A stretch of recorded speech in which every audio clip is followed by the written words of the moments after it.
there's this sort of myth that persists that the founders were sort of free market libertarians. And now some of them were sort of free market libertarians. But in general, the actual national economic policy that sort of led to the foundation of the United States wasn't actually that. It was one that was based far more on the state playing a very large role in the development of the national economy. And there was no figure who had more impact on the history of the early republic and sort of set up what would become the United States than Alexander Hamilton. And Alexander Hamilton is a figure that I've been obsessed with for years. I used to sort of celebrate him before the shitty musical sort of celebrated him. Right.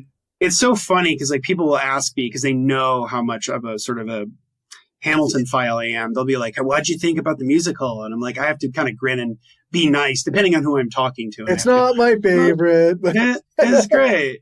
It's great. You know, and I have to kind of, it's cringeworthy and awful, but like the only benefit is that it got people interested in learning about Hamilton, who I think is, you know, maybe outside of Thomas Jefferson, probably the most influential founding father in American history. Tonight, the book that we're doing, and this book, I mean, some people always ask, like, is there ever a book out there that feels like it was written for you?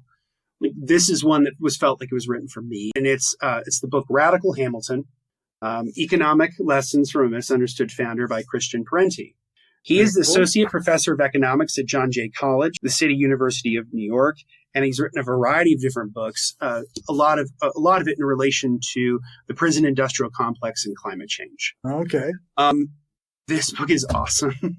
I'm biased mainly just because like I also think that Hamilton was awesome. So like it's very hard to be like, you know, objective, but I do think he does a wonderful job of saying what I've been saying to people for years, which is that Alexander Hamilton and his ideas about how to build a national economy are the very dichotomy of what the sort of free market ideology, the free market dogma on religion of America that persists to this day. The United States has never been a complete free market economy. It's never worked that way. No. And if it did, it would never have been successful.